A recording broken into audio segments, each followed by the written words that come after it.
فانا شايف ان في ابتسامه عند عشان رمضان، بس عشان رمضان يعني، يلا يعني انا احنا كنت بادئ الحلقه اللي فاتت لا لا لا لا عشان رمضان، ما هو رمضان كريم وكده، ما هو رمضان كريم والمسامح كريم، يعني رمضان كريم والمسامح كريم، فشوف انت بقى. لا لا لا انا عن نفسي مش مسامح. انا في الحلقات كلها انت قاعد بتغلط فيها على طول، تمام. انا غلطت فيه. فعشان برضه انا راجل حقاني ويبقى في عدل. ماشي. ماينس 1. بس حق. ليه ده يعني؟ ازاي ده حق ربنا؟ انا مش عشان فاهم. انا الحلقه اللي فاتت بدات ماينس. هو يعني انت بدات بماينس انا ابدا بماينس؟ لا ينفع بيغلط لا ما فيها ينفعش، كتير. لا ما ينفعش. لازم القانون قانون عشان صح. ما يحصلش كده تاني. انا صح. خايف عليه في رمضان صح. وعايز مصلحته. صح. هنبتدي طبعا بالسؤال الاول. من هو الاديب المصري الوحيد اللي حصل على جائزه نوبل في الادب؟ اختار واضحه اللي انا صح؟ اه ماشي، نجيب محفوظ. لا بلس 1. الظاهر ان المنافسه شرسه خالص.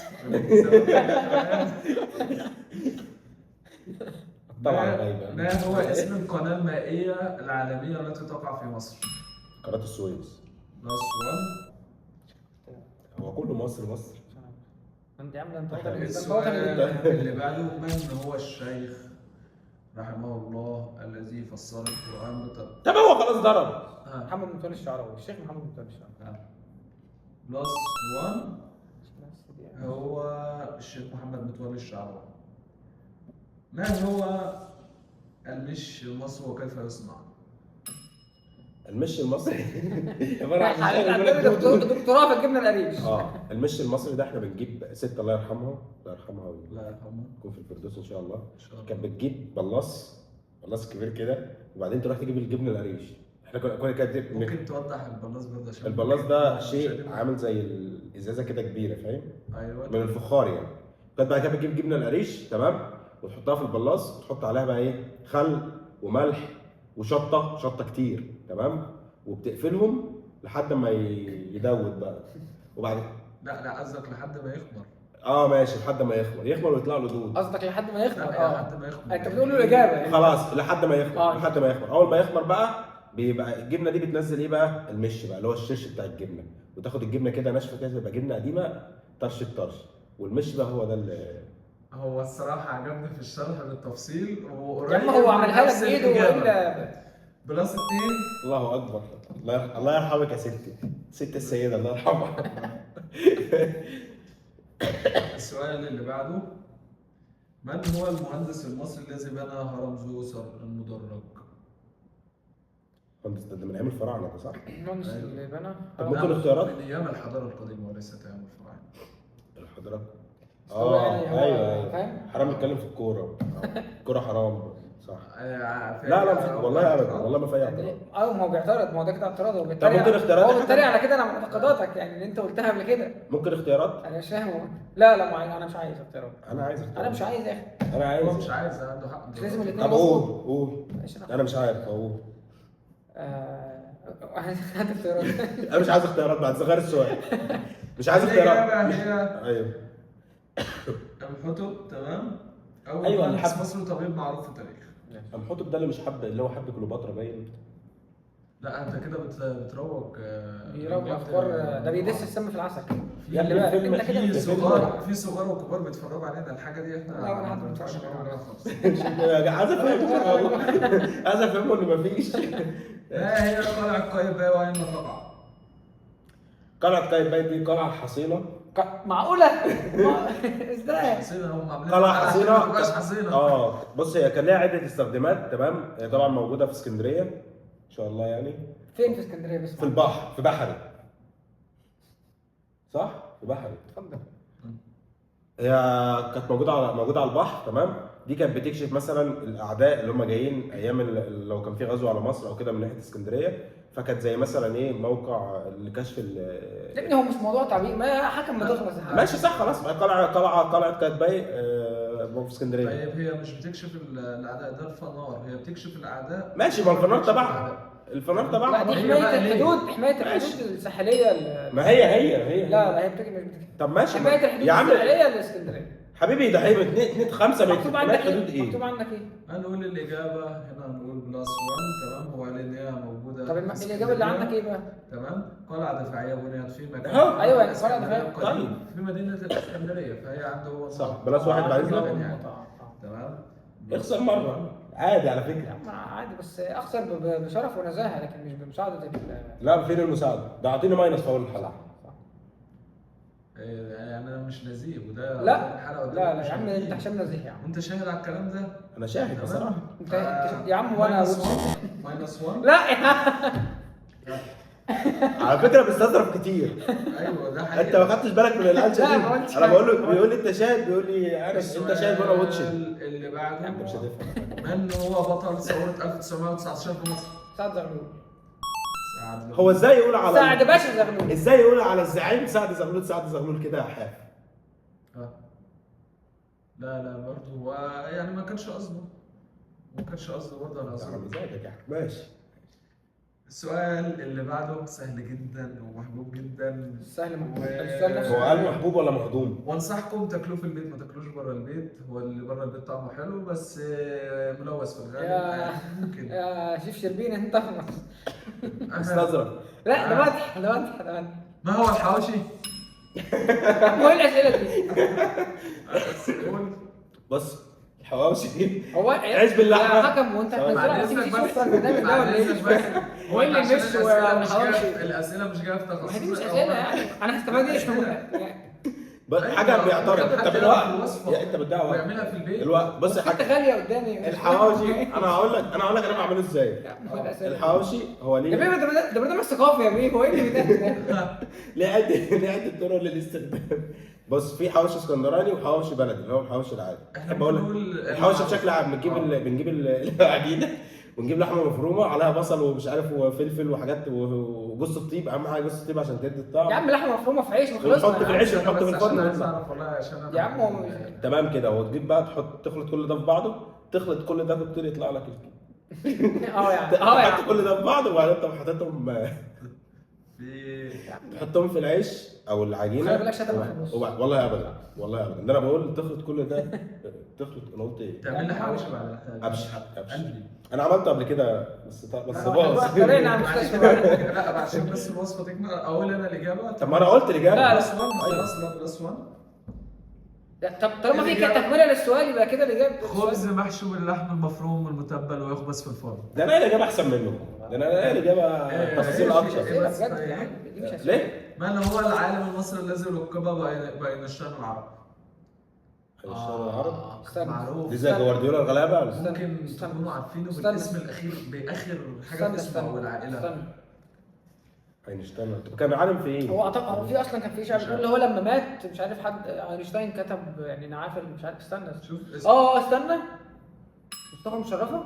شوف السؤال اللي جاي عنده اهو وجاوب عليه. يا حبيبي دي معلومات ما عامه. اعترضش. لا استنى بس. دي معلومات عامه. دي خلاص. معلومات عامه. الاكل معلومات عامه برضه. صح. ايوه انا يعني ما حاولش انا الناس هتستفاد ايه ان لما هي تعمل حواوشي ما إن هي تشتريش تعمل من بره. حواوشي. هو دلوقتي قال لك انا بحبه وانصح الناس ان هي ما تجيبوش من بره. فيعني احب انصح كل أكل شاب البيت.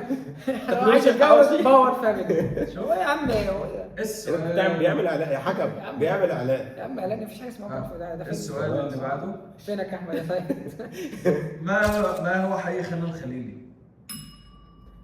هي الاسئله العامه يعني الحاجات المفتوحه دي وممكن اي حد يقول اي حاجه. ايوه اي حاجه. هو نوعيه بص، الاسئله جرس. ايه نوعيه حي الاسئله؟ خان الخليلي ده حي موجود في القاهره القديمه تمام. وبالتحديد في الشارع اللي هو الشارع ده شارع حامد الخليلي. لو انت معقوله؟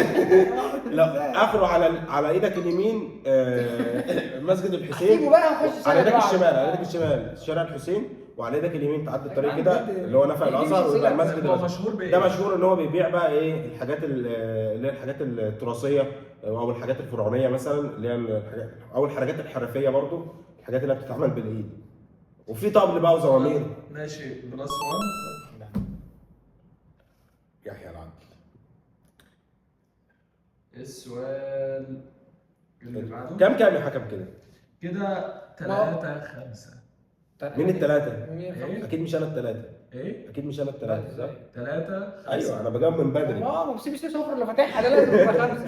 انا اكتشفت ان اسئله الاكل دي احسن. الإجابة هي حي تاريخي في القاهرة يشتغل بالصناعات اليدوية. وبعدين الاسئله مفتوحه، ممكن اي كلمه تتقال تبقى قول. يا عم احنا عايزين معلومه. قول. السؤال معلومه اللي تفيد بعده. المشاهد. ما هو في انت رحت خلينا قبل كده.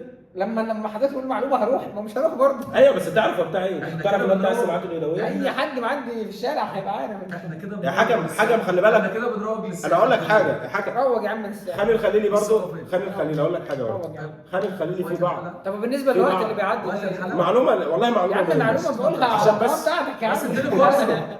اديله فرصة. في بعض الصناعات اللي هو يقول لك نروح نجيب حاجه عاج والكلام ده، طبعا دي حاجات مضروبه عشان الصينيين بيضحك عليهم هناك وعلى قد يعني. دي معلومه لله.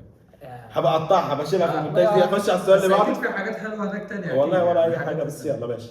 ها. انت كده هو ده كده اللي بيروج للسياحه. لا يا كله طب بيضرب السياحه. انا مش قصدي. انت المسؤول عن اجابتك. لا انا لا هو طبعا خلي طب انجز يا حكم والنبي. يا عم استنى يا عم السجن مش هرجع مصر، مش هعرف اروح بيتي. السؤال اللي ده اجمد مكان في ثواني يا حكم بعد اذنك انت خربتها. طب معلش المفروض يبقى في وقت اضافي بقى. المفروض يبقى في وقت اضافي على الضحك. يا عم احنا بنلعب ماشي خلاص هديكوا وقت. حقيقي لا انا مش عايز وقت اضافي. هديكوا دقيقتين. ما هو انا ممكن ايه اتقدم 1-0 وانا اعمل زي علاء عبد العال يقعد ايه مين علاء عبد بعد العال؟ اذنك بعد اذنك. اه ما اعرفش علاء عبد العال. هي يا راجل هيديك ورا انا ما اعرفوش برضه. بجد والله.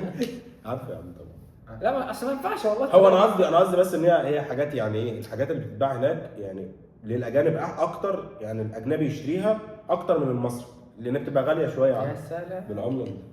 يا ابني انا بقول حاجه مهمه والله، انا قصدي كده انا مش رايح اشتري من هناك حاجه. من هي السيدة التي دفنت في مصر وينسب إليها مسجد كبير وهي حفيدة الرسول صلى الله عليه وسلم؟ السيده عائشه. لا ماينس 1. السيده زينب. صح؟ السيده زينب صح. مسجد السيدة زينب. مسجد السيده زينب. انا اللي قلت. انت اللي قلت ولا هو؟ هو اللي قال. ماينس 1. انت قلت قول السؤال تاني. طب مش احنا تقريبا يا عم خلاص اهو يا حكم انا اهو. السيده فاطمه. مسجد السيده فاطمه الزهراء. ماينس 1. قول السؤال بقى عشان اصلا. اقول الإجابة عشان لا قول السؤال بس قول السؤال. من هي السيدة التي دفنت في مصر وينسب إليها مسجد كبير وهي حفيدة الرسول صلى الله عليه وسلم؟ حفيدة الرسول؟ الصلاة وأزكى السلام.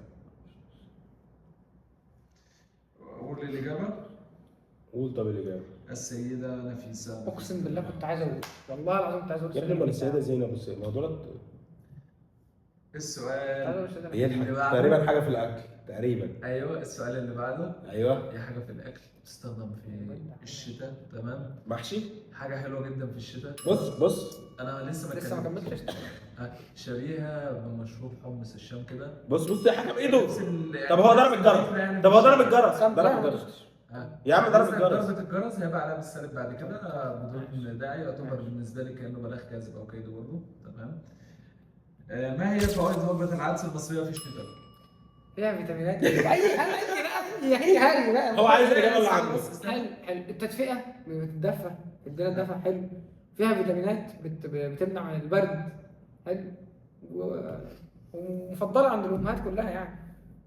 وإيه تاني؟ لا ما انا عايزين ممكن تمنع البرد. الراجل ده احنا قلنا تفاصيل تمنع حلوة. البرد. أنا عايز تفاصيل حلوة. لا ما هو دي مش طريقه اسئله والله. تمنع البرد حلو بتدفي. حلو. في حاجه تحسب من العدس بالدفء بصراحه. ما يمكن ننشر المحشي قصدك طبعا. طبعا. ممكن ننشر وجبة العدس دي الناس تعرفها بره مصر. تمام. ويشتروها تفيدهم. بقول لك انت عايز تكسبه صح؟ تمد الجسم بالطاقة والبروتين وتساعد على التدفئة. هنقول بلس 1. كده تعادل صح؟ كده 3-3. ايه؟ حاجه جميله. حكى يا بيشتمك. اقسم بالله ما حصل. بيقول حاجه بجد مقرفه. اقسم بالله ما حصل. حاجة ايه؟ حاجه بجد مقرفه. انا خلي بالك هسمعها منك كده مع اني طب سمعتها حاجة لما تسمعها سمعتها بمعنى حاجة جميلة بس انت فاهم ازاي؟ بس هو انت هو قال من ناحيتك بحس الحاجة بالسالب مش عارف ليه. فاضل قد ايه يا حكم بعد اذنك؟ باقي دلوقتي 16 6 ثانيه. دقائق. باقي 6 دقايق. ايوه. ما هو بيت الكريليتيه؟ هو انت بتضحك عشان ما تقول لي يا ابني السؤال. ما هو بيت الكريليتيه؟ هو غالبا مش عارف معرفة. هو قصده كريدت كارد. اقول الاجابه عشان هتبقى صعبه. هو متحف جاير اندرسون حاليا. هو منزل اثري اسلامي فريد بجوار جامع ابن طولون. ده في مصر؟ نعم. ده السؤال اللي انت سالته خلي مني، انا بالك، قصدي من طولون ولا انت مصر سالته مني؟ مصر فيها حاجات اثريه اسلاميه كتير جدا انت مش عارف. ممكن الناس كتير ما تكونش عارفاها. هو اتضح اهو ان احنا مش عارفين. من هو العالم المصري الذي فاز بجائزه الملك فيصل العالميه في الطب؟ اكيد مجدي يعقوب. او حاجة السؤال مجدي تاني، يعقوب. من هو العالم المصري الذي لك عالم. فاز بجائزه مش الملك طبيب، فيصل هو العالميه طبيب. في الطب؟ العربيه في الطب يبقى اكيد طبيب، يعني طب عالم في طبيب. الطب ولا في في الطب. في الطب. مجدي يعقوب. ماشي حضرتك عايز تتفضل تدوس. مجدي يعقوب. اقول الاجابه ولا؟ هو حد غير مجدي يعقوب صح؟ ايوه. طبيب. مش في ايه هي- طيب تخصصه ايه؟ مش هيجي على بالكم خالص. تخصصه ايه طيب؟ مش هيجي عملنا عشان احنا مش عارفين ولا مش هيجي هو في عملنا؟ الطب. ما تخصصه ايه؟ ما اعرفش يا عم هو التخصص. بتاع سباحه. انت كنت عارف؟ المفروض انت اللي تجاوب. انت عارفه طيب؟ انت عارفه؟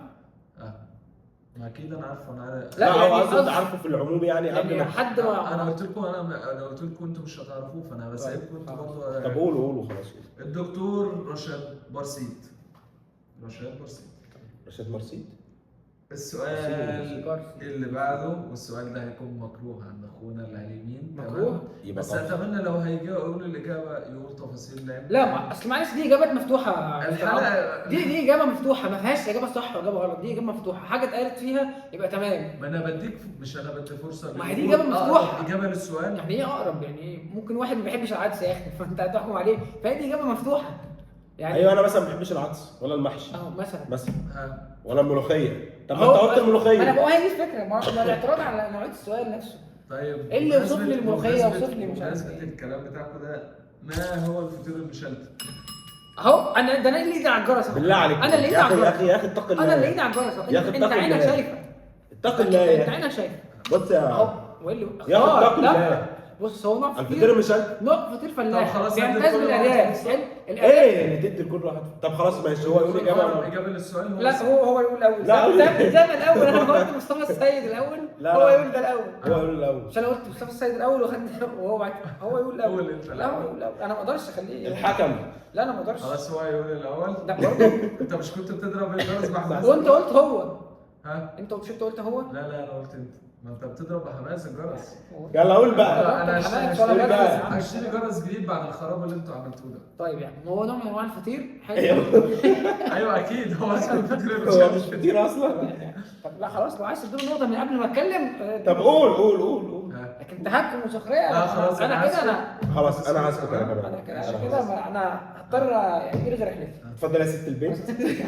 الكاميرا معاكي. لان هو وصفني بعد ما طيب بص كده نوع من انواع الفطير حلو. هو ايه لا مشهور معلش يعني النقطه دي تاني. تاني؟ هو ايه؟ نوع من انواع عشان قلت الفطير. نوع من لسه انواع بنعرف. الفطير يا عم لسه بقى هوصل بقى النوع ده بيعمل ماشي هو نوع، اتفضل. ماشي. حلو.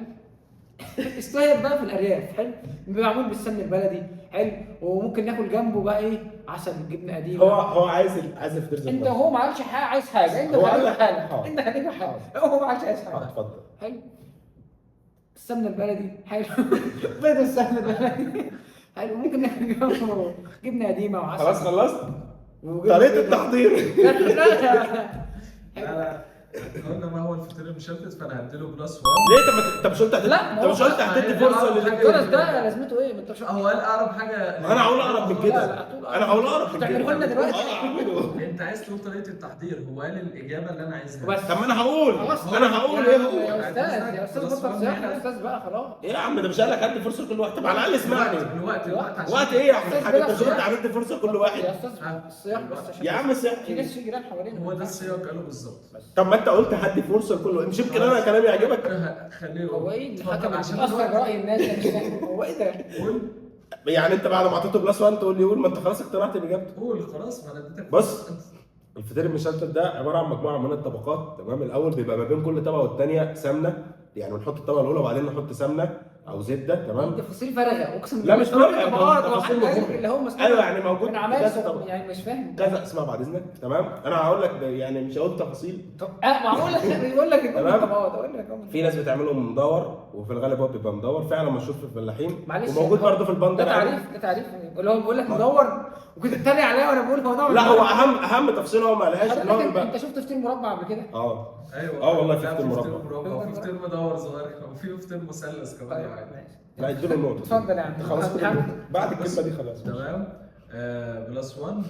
هو نوع من العجين الموروب بالسمن البلدي، وهو من اقدم انواع المعجنات في مصر. شفت بقى الاسئله دي بتعمل ايه؟ فهو قال لك شفت بقى الاسئله دي بتعمل قريبه ايه؟ لايه بقى؟ هو قال لك نوع من انواع الفطير، فهو نوع من انواع المعجنات، الكلمه قريبه اللي هو قاله. والسمنه قال لك البلدي؟ السمنه البلدي، لا. تمام. ده وقال أساسا قلت لك- بالسمنه الافغاني يعني وقال ولا ايه؟ لك مش هو فاهم. أنا بتكلم حاجه في كده. قديمه، ده وقال لك سؤال هو حاجه مفتوح. قديمه في مصر. الاضافه اللي هو اضافها ان هو بيتعمل بعسل، بيتعمل بقشطه، دي اضافه عشان تبقى هو ايه اللي بيتاكل مع ثواني يا هوي؟ تمام. يعني دي الاضافات كلها ممكن تحط برضه لو عايز زعتر، يعني في حاجات كتيره يعني. هنا بلس 1. السؤال اللي بعده، من هو الخديوي الذي بنى القاهره الخديويه وسط البلد؟ خديوي اسماعيلي. ما غالبا احنا ما نعرفش غيره. هو هو في- حل اللي بلجأ له في الموقف هو مين كده الاول؟ اسماعيل. ولا الجرس يا الخديوي؟ جماعه، الجرس الجرس. لا، خش انت. الجرس. خديوي اسماعيلي. ها بلس 1. ها يلا السؤال الفاصل بينكم انتوا الاثنين عشان الوقت خلص. بجد؟ بجد اكيد. عايزين هات سؤال سؤال صعب في بقى. الطبخ، في الطبخ. لا قول لي في الطبخ، قول لي. سؤال صعب بقى. هات سؤال صعب. كيفية تحضير اللي هو كباب حلة مثلا. طيب. سؤال صعب بقى النبي. ماشي. من هو المهندس المعماري المصري الشهير بمعمار الفقراء؟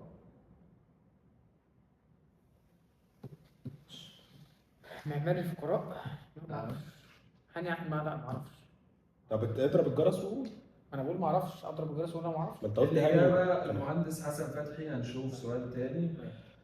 مين حسن؟ عارف يا عم. من نص هو ملعب القارئ فرقة المصري الذي لقب بكسارة السماء؟ ايه؟ القارئ المصري الذي لقب بكسارة السماء. ايه كسرة السماء؟ قيثارة دي آلة موسيقية. نعم. كسرة السماء. مشهور اسمه مشهور يا عم، اقسم بالله معروف طبعا. ايوه. هو غالبا يا المنشاوي، غالبا المنشاوي يا اما ادي هنتات. لا. طب هنتات بس ما تقولش اختيارات، يعني ما توضحش اختيارات. أنا قلت لا ما تقولش اختيارات. اقول هات اختيارات اختيارات بزياده. لا ادينا يعني معلومات عنه، مثلا اسمه قريب من حاجه بتاع كده، فاهم؟ هدي اختيارات بزياده. برضه؟ تمام. الشيخ عبد الباسط عبد الصمد، انت قلت لا ما خدتش. الشيخ الحصري، تمام، الشيخ المنشاوي، هو غالبا الشيخ المنشاوي. الشيخ محمد رفعت، اه الشيخ اسلام صبحي. محمد رفعت. شيخ محمد رفعت. خلاص خلاص انا كده كسبان.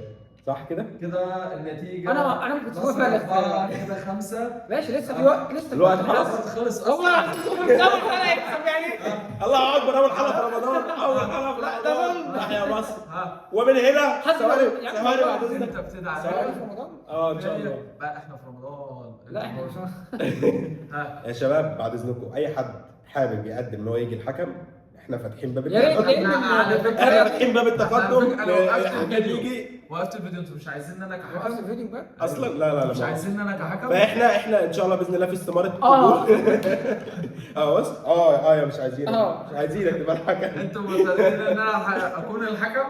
شوف اول مرة كسبان وخسران مع ضربتين. يعني ايه يا جدعان؟ ده اظن اول مره نكسب يا جدعان. شوف عندنا انت عارف فيلم. فكرتني بايه؟ وانا في الملعب اه. الفرقتين بيقولوا لك طيب. باظوا. الفرقتين بيقولوا لي باظوا. ايه باظوا دي؟ باظوا ما صح؟ علينا، ما علينا. ماشي. شكرا يا حكم. اتفضل. خلاص. بعد الاعلانات دي كلها يعني الصراحه ايه هتمشي؟ هديكم